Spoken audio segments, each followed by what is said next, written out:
And now we join ITN in London for the morning news.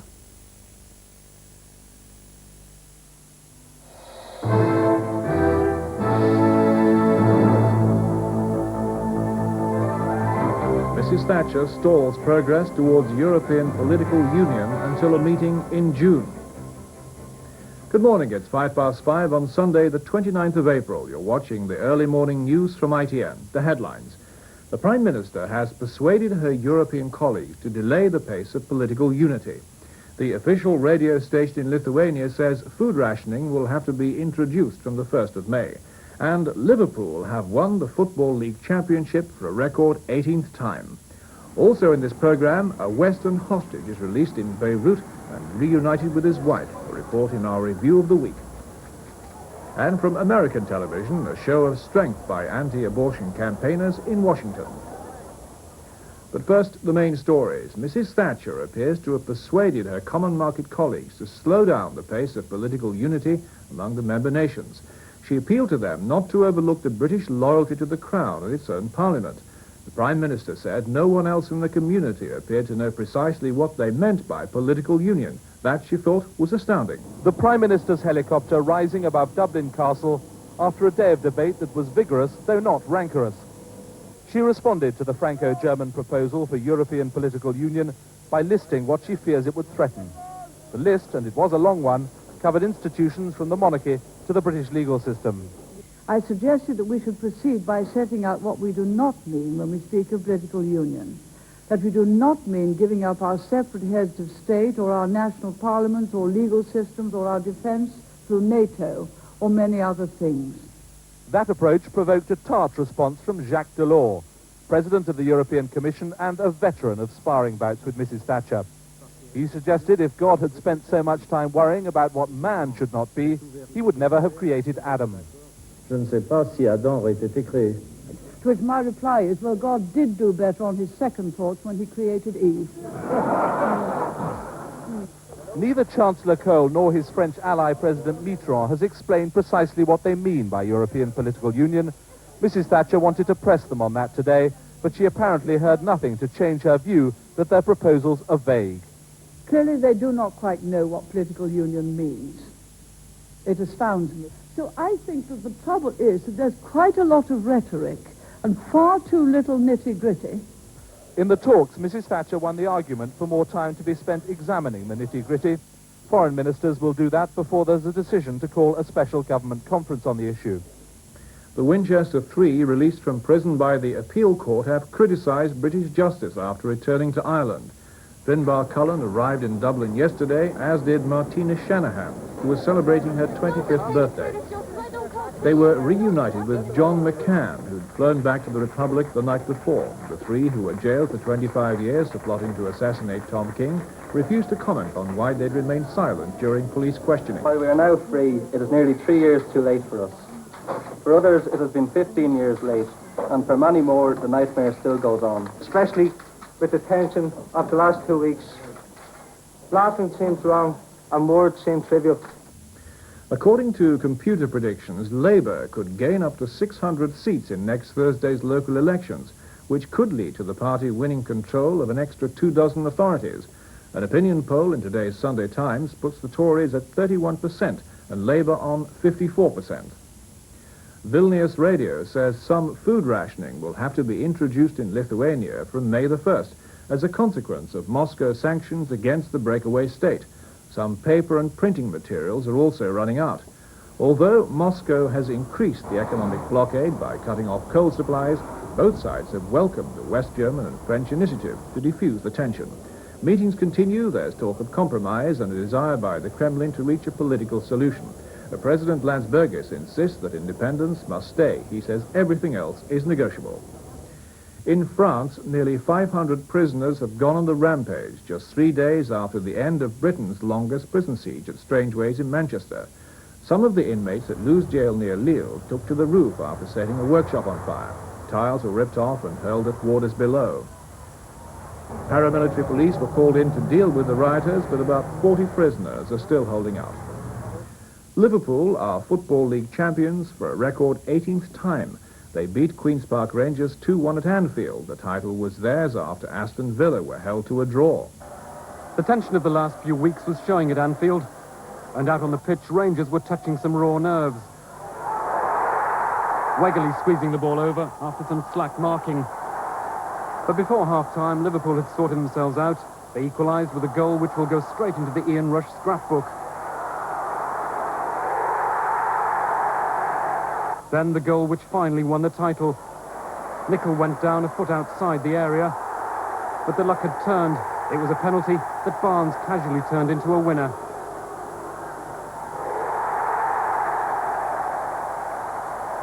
Now all ears were tuned to Villa Park. When Norwich's draw was confirmed, the Anfield party could begin. The Kop acclaimed their 18th championship. The disappointment of last season's failure could finally be forgotten. Was it beginning to worry you deep down inside that you might not actually be good enough to win it with a great chance there? No. You can't dispute their ability. There's nobody can dispute that. At the end of the day, they've come away and they've won it, and they've deserved to win it because they're the best. Later, Kenny Dalglish was thrown into the bath. Now Liverpool must wait to see if UEFA will allow them back into Europe next season. There we take a break. Then the ITN World News Review of the Week with a report on the American professor released from captivity by his abductors in Beirut. Join us again.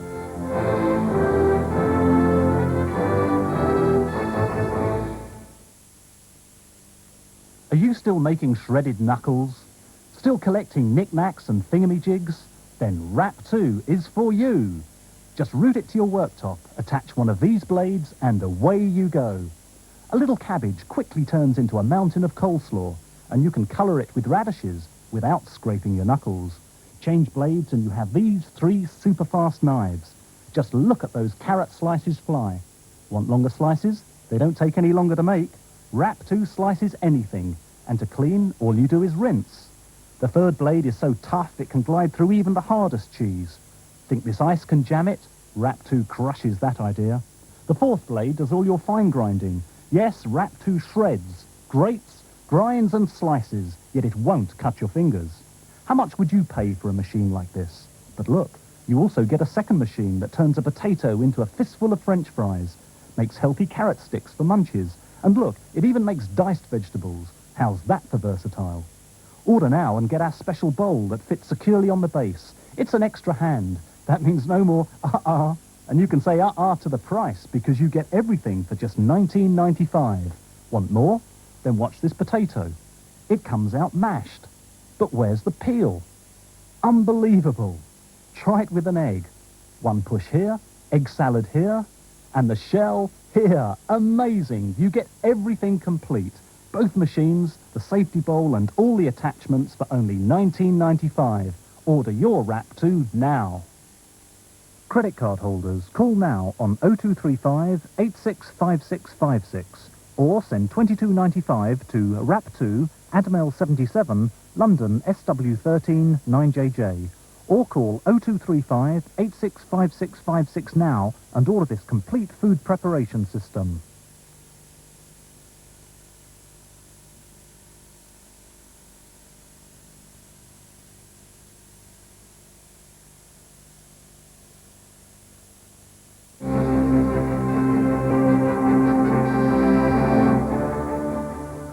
Welcome back. It's 14 minutes past 5, time for our review of the week's news with Brenda Rowe.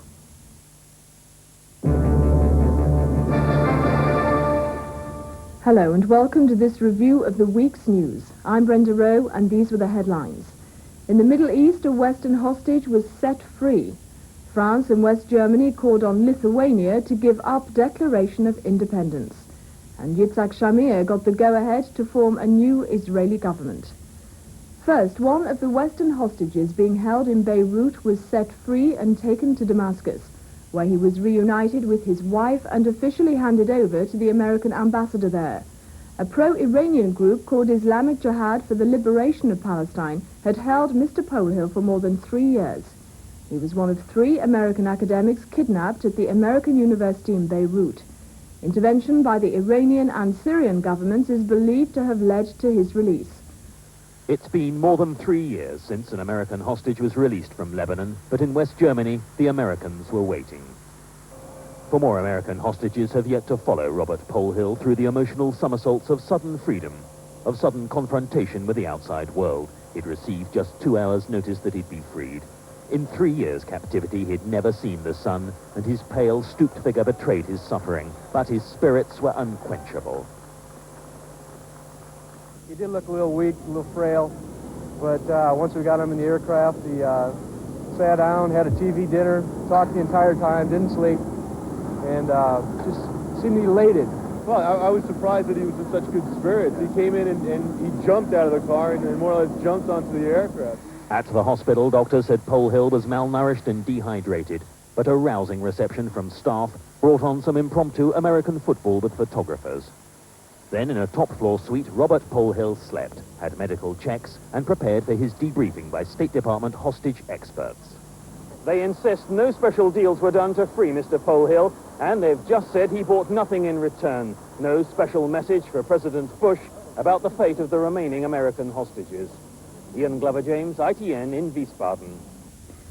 Chancellor Helmut Kohl of West Germany and President Francois Mitterrand of France called on Lithuania to withdraw its declaration of independence. The 2 leaders met in Paris ahead of a weekend summit of European leaders in Dublin. Dr. Kohl and Monsieur Mitterrand said the Lithuanian president, Vytautas Landsbergis, should compromise so that negotiations with Moscow could be started.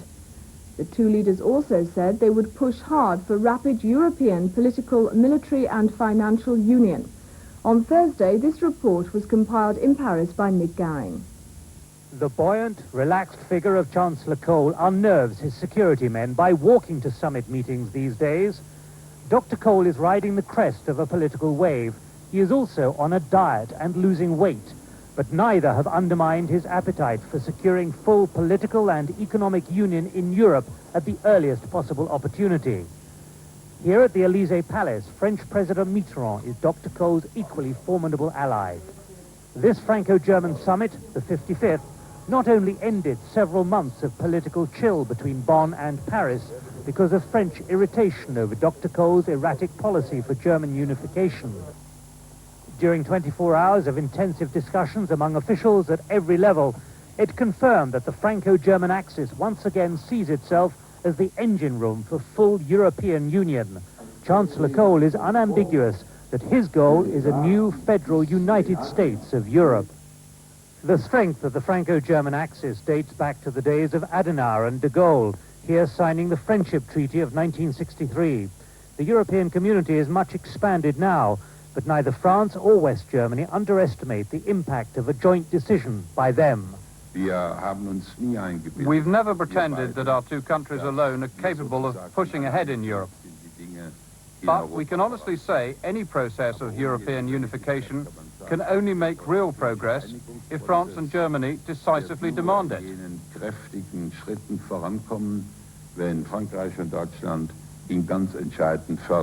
The moment the 2 leaders left, their foreign ministers, Monsieur Dumas and Herr Genscher, lost no time to discuss strategy.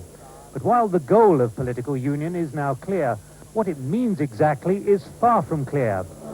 Monsieur Dumas, could I just ask you how precise... And efforts to seek clarification are politely declined.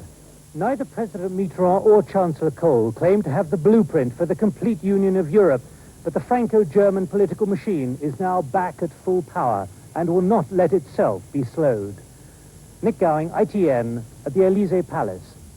In Lithuania, the Soviet Union's oil and gas cut-off to industry began to bite hard. Mr. Gorbachev said Lithuania's declaration of independence threatened his reform program, and 50 truck drivers blocked streets in the capital Vilnius in a protest organized by the local Communist Party, protesting against the republic's independence claims. Lithuania, increasingly feeling the effects of the Soviet blockade, put on a brave face over President Mitterrand's call for a temporary suspension of its independence declaration. The official response was that the proposals would be carefully studied. President Landsbergis even managed to suggest that the European intervention was a step towards the realization of Lithuanian independence. But even if there is still food in the shops, Rationing is not far away, and most Lithuanians realize that they're almost completely isolated. But President Gorbachev himself, speaking at a public meeting in the Urals today, did not appear willing to make concessions. из которого пытаемся найти выход. Мы все же думаем его решить политическими методами, но для этого мы ждем здравомыслия. Нужно вернуться к ситуации 10 марта, это значит в составе Советского Союза. Today in Vilnius, Russian transport workers tightened the screw, stopping work for a 2-hour demonstration, blocking roads, and demanding that the government negotiates or resigns. They were sacked forthwith for their pains, but President Landsbergis now faces mounting pressure at home as well as abroad to step back from his independent line. Since President Gorbachev came to power 5 years ago, the word glasnost, or openness, has come to symbolize a new era of freedom in the Soviet Union. But in an exclusive interview with ITN in Moscow, the Soviet secret police, the KGB, admitted it has actually stepped up its activities since Mr. Gorbachev came to power. ITN is the first European television network to be shown the inside of the Lubyanka, the KGB's headquarters. Once it was the scene of torture and executions, but now the KGB is trying to change its image. Bill Neely sent this report from KGB headquarters on Friday. KGB headquarters, for decades a symbol of repression in the Soviet Union and espionage abroad. In its prison cells, dissidents have been murdered. From here, an army of agents spied on the West. Today, the KGB is showing a new face. We were invited inside. The openness that has swept through every layer of Soviet society has finally reached its secret police. Today, it admitted to the crimes and executions plotted in these corridors and carried out by its men under Stalin. Convenient scapegoats, perhaps, but the KGB was open about today's activities too. Major General Alexander Karbainov of the KGB revealed for the first time that 700,000 people have been executed for political crimes since the revolution, and that 3.5 million have been repressed. Since Gorbachev came to power, 30 spies have been arrested in the Soviet Union and all but a few executed. Under Gorbachev, the KGB is busier. The more the activities of foreign spies have increased, he says, the more our activities have increased. And over the past 5 years, we've uncovered more agents than in the previous 15. As for internal dissent, we keep files on criminals, but mass files on ordinary people simply don't exist. You can say what you like against the state now, it's what you do that's important. The KGB's key task is state security, but it's now cracking down on smuggling too. Officers showed us 2,500 Russian icons, which they seized in 2 swoops on illegal exporters. The haul, valued at £1.5 million, is one of many such seizures, of church property, of drugs, of guns. The KGB is now cooperating with foreign intelligence agencies against mafia and drugs barons inside the Soviet Union. Israel's caretaker Prime Minister Yitzhak Shamir was invited to form the country's next government. Mr. Shamir was called to the office of President Chaim Herzog for the formal notification on Friday. People on all sides of the political spectrum agree that after more than 6 weeks of stalemate, Israel appears set for another right-wing government led by Mr. Shamir. Vic Aiken compiled this report on Thursday. Shimon Peres' best chance of forming a government probably came and went when 2 members of an Orthodox religious party caused an uproar in Parliament by reneging on a promise to join a Labour Party coalition. Since then, the fortunes of the party and Mr. Peres as leader have gone downhill. The initiative has shifted to Yitzhak Shamir and his right-wing Likud bloc. The caretaker prime minister will try to form a government this week. Mr. Shamir has been hard at work consolidating his right-wing support and trying to win over independent conservatives. He has reiterated his determination to keep the PLO out of any peace talks and has steadfastly refused to consider any deal which would involve giving up territory for peace. Mr. Shamir's building of new settlements in the occupied territories has also angered Israel's main ally, the United States. In the West Bank and Gaza, the uprising continues. People throughout the region were celebrating the end of the Muslim religious festival of Ramadan. The demonstrations soon turned into confrontations with Israeli police and army units. A number of youths were killed and hundreds of people injured. Mr. Shamir now needs the support of small religious groups The formation of a government can literally hang on the defection of one of these religious leaders to one party or the other. But the price of political loyalty is high. They want Sabbath laws strictly enforced and a host of other minor legislation. That has started to alienate the secular sections of Parliament as well as many voters. Nicaragua's new pro-American president, Violeta Chamorro, was sworn in. However, there's dissension from both the outgoing left-wing Sandinistas and her supporters. Senora Chamorro retained the army commander, Humberto Ortega, the brother of the former president, Daniel Ortega. That upset people on the political right, and some of the right-wing contra-rebels refused to comply with an agreement calling on them to disarm. There were fights between rival groups at the handover of power. Derek Williamson compiled this report on Wednesday. The United Nations reception centres for contra-rebels to return and lay down their weapons opened for business in an atmosphere of hope rather than anticipation. The disarming process was due to begin from the moment of Senora Chamorro's inauguration and be completed by the 10th of June. But the commander of the estimated 8,000 rebels in Nicaragua, Israel Galeano, now says his men will refuse to give up their weapons. The reason? President Chamorro's refusal to sack this man as head of the army. He's Humberto Ortega, brother of the outgoing president, Daniel Ortega. And as inaugurations go, it was an inauspicious first day in government for Senora Chamorro. Some supporters of her national opposition coalition, known as UNO, cheered dutifully. Others booed her announcement that although she would take over as Minister of Defense, General Ortega was staying on.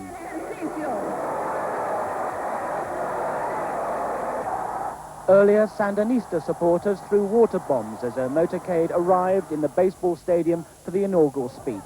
Police tried to subdue the more unruly elements of the crowd. Outside, other Sandinistas denounced U.S. support for the new administration.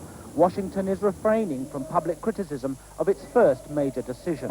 I am not going to second-guess her decision. We will work with her, and we will work with her government.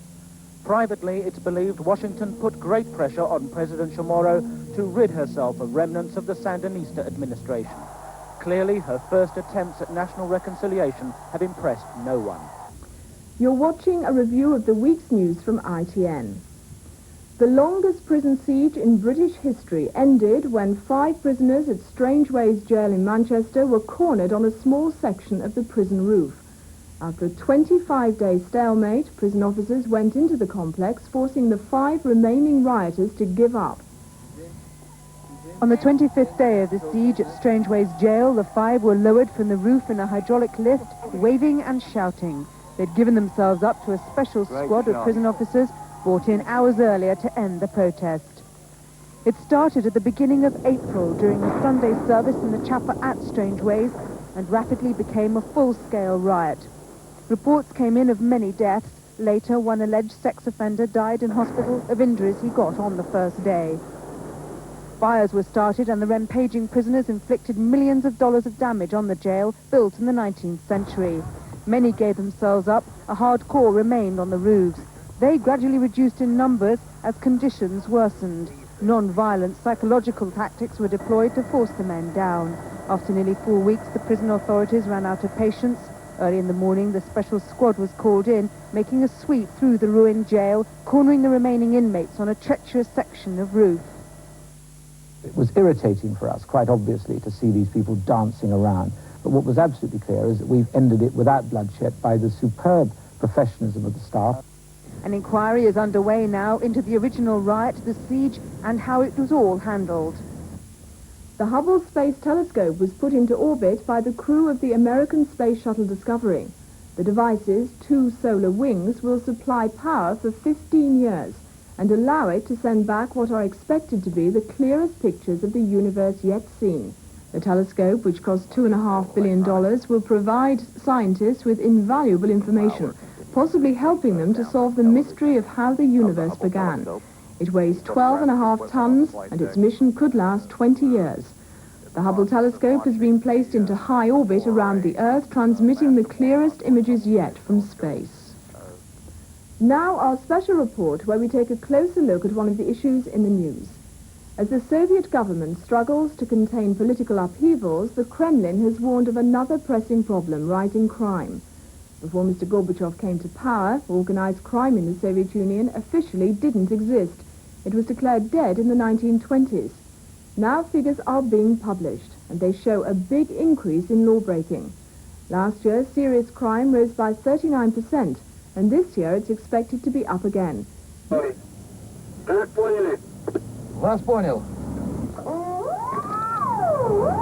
Precinct 80, Moscow. 10 years ago, this was the Olympic Village, a showpiece in the age of Brezhnev. Today, it's a residential area plagued by a phenomenon that's come with Gorbachev, rising crime.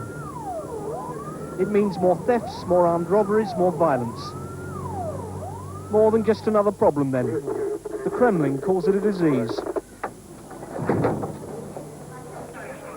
Here the police have been called out to a suspected stabbing. It turned out to be something far more common. A drunk who'd been in a brawl. In the age of Stalin and Brezhnev, the system didn't admit that it had such people.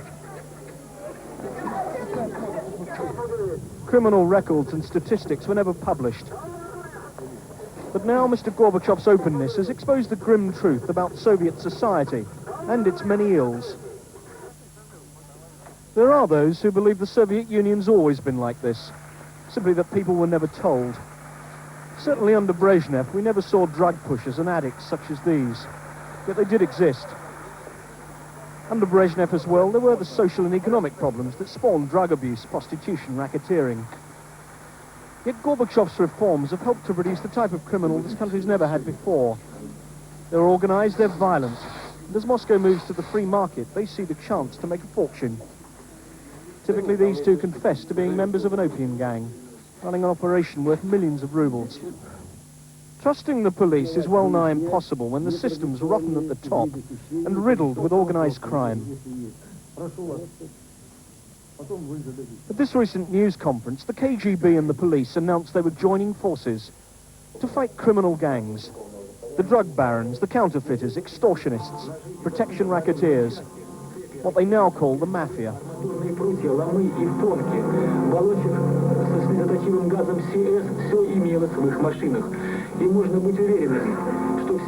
If it all sounds a little like Sicily or New York or Chicago, then it is. Scores of people died in gang warfare here last year. The Soviet mafiosi control huge empires, and they're flourishing under Mr. Gorbachev. Fairly astonishingly, the KGB says publicly that the mafia is protected by people in the Communist Party, even in government. For the moment, at least, Mr. Gorbachev's government is sticking to the tried and tested methods of dealing with crime. This is the Mejaisk Correction Center, 2 hours from Moscow. Here they've been using the long, sharp shock treatment for years, and nothing's changed. Most of the young men here are in for minor crimes. Theft's a common one. Yet they can get up to 5 years for that. And it's a harsh regime in a place like this. Still, the number coming here is rising all the time, and all of them have committed more than one offence. All this suggests the new generation is losing its fear of authority under Gorbachev. That crime is part of a much wider phenomenon, the Kremlin slackening its hold on society. They used to say that only 10% of the Borstal boys at Mejaisk would dare to offend again after a stretch here. Now no one's so sure. Certainly it's a sign of the times when American policemen come to Moscow to advise, and then compare what's happening here with Detroit, Los Angeles or Miami. Market economy produced crime in many ways, and I believe in this. Totalitarian ruling is not so easy system for criminals. It's a good system for corruption, for different ways. But such as street crimes, they need more private enterprise, and their kind of private enterprise in criminals. There, in short, is the Soviet government's dilemma. To push ahead with perestroika means more crime, more instability. Yet crime, like the economic crisis, unlike Lithuania, confirms the popular belief the country's falling apart. And that plays into the hands of those who want to return to totalitarian rule. David Smith, ITN, Moscow. The World News Review with Brenda Rowe. Another break now, then the headlines, followed by a selection of reports from American television. Stay with us.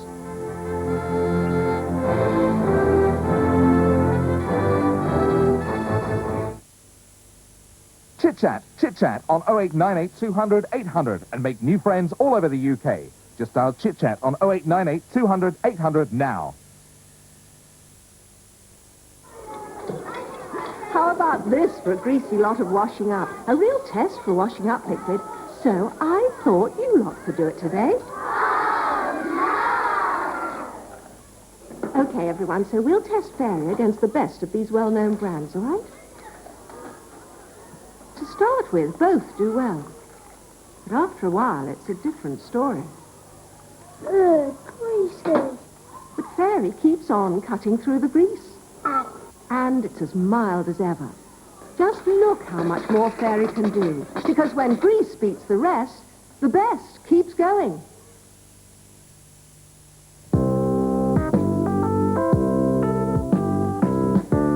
To get clothes clean, most washing powders use bleaching agents. What's this then? It's what my mum uses. And using bleaching agents means some clothes may fade and eventually give up the ghost. This time we'll use my Biodraft.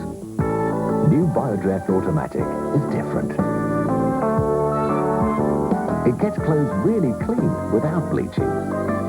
So if you want colourful clothes that are full of life, try new Biodraft. It cleans without bleaching, keeping the life in your clothes. When you clean your teeth, do you worry about bleeding gums? No? That could be a mistake. Bleeding gums can be a sign of gum disease. Gums may recede, and in serious cases, a healthy tooth could fall out. Now, Crest has a more effective answer. A new toothpaste, Gum Health Crest. Used regularly, it'll help you take a healthy bite. For life. New Gum Health Crest. Help your dentist to fight gum disease.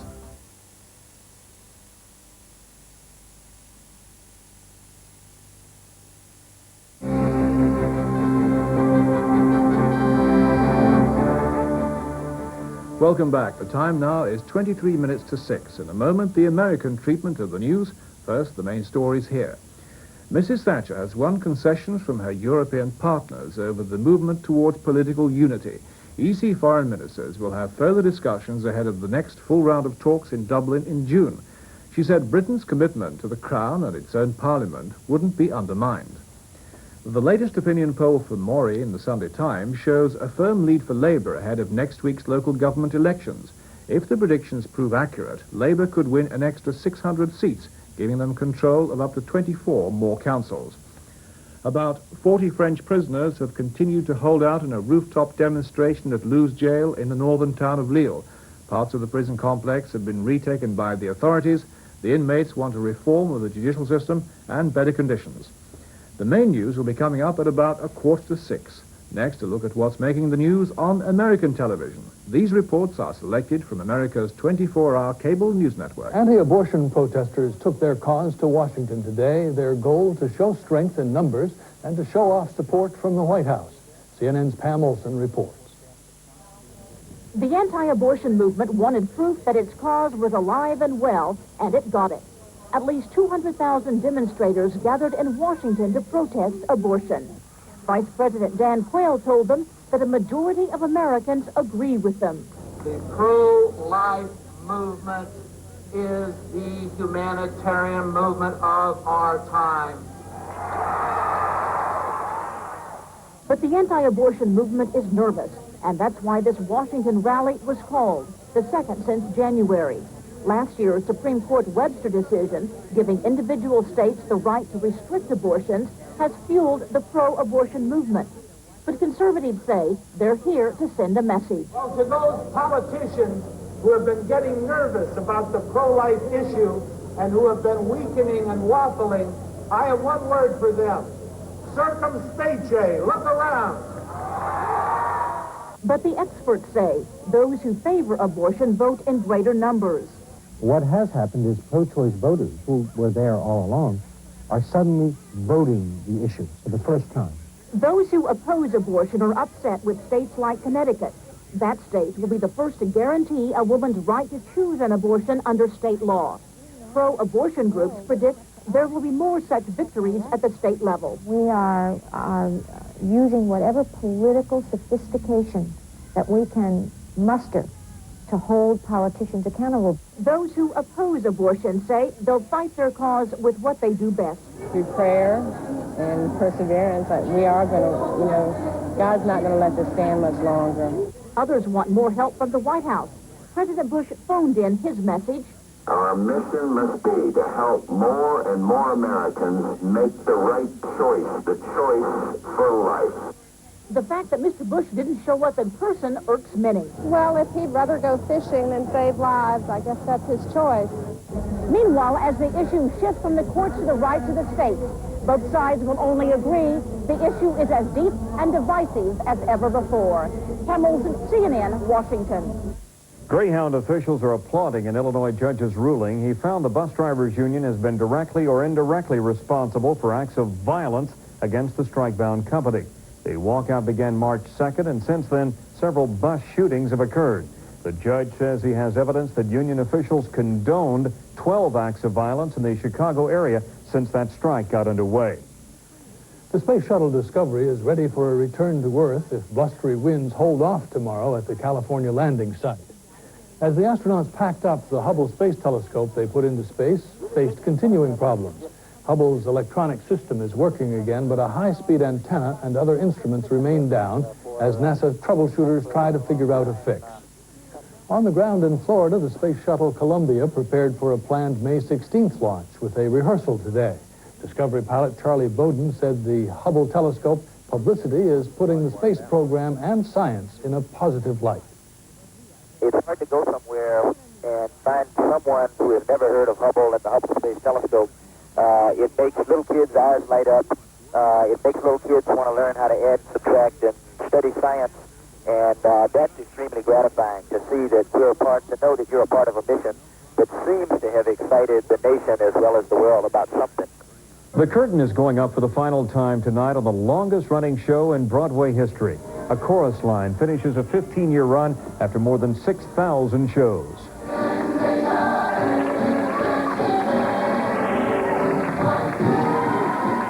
The original cast members are on hand for that celebration. They'll help pay tribute to the show's creator, director-choreographer Michael Bennett. Bennett died of an AIDS-related illness in 1987. Utah's Karl Malone is considered one of the NBA's best players. He's nicknamed the Mailman, and fans are hoping he'll help deliver a championship to Salt Lake City. Michael Kalman talked with Malone about life on and off the court. For Karl Malone, the haircut is part of putting on the game face. You want to look good on the court because, after all, this isn't just NBA basketball. It's showtime. I consider myself an actor. And when I go out there, I feel like I'm on stage. And I feel like everyone there watching what I do. Hail man out in front. And the bigger the game, the bigger the show. The Malone is the consummate power forward. On the fast break, he's one of the most fearsome finishers in the game. It's like being dominant out there when you're playing because you feel like when you go to the hoop, there's no one going to stop you. This guy can throw a football 100 yards. I mean, he could probably be a sprinter, a hurdler. You know, he's just a great athlete that happens to play basketball. And like I say, the only athlete I could compare him with is, say, you know, maybe Jimmy Brown. That's sort of like a goal I have after basketball. It's probably to play football for a year, just to see if I could play it. I would like to play defensive end, though. I don't like to get hit. I would like to do the hitting. Malone also dreams of riding tall on the silver screen. Last summer, he logged his first acting credit in a film set to be released later this year. Karl Malone is arguably the biggest celebrity in Salt Lake City. He came here 5 years ago as a first-round draft pick out of Louisiana Tech. It's a long ways from his native Louisiana to Utah, in more ways than just mileage. I was here for 3 weeks, and I didn't see the first black guy. So I'm driving one day, and this bum was on the side of the road, black guy. So I stopped. I stopped my car, got out, went over and started talking to him. I said, well, where are we at? You know. Now Malone is very much at home in Salt Lake City. His house includes an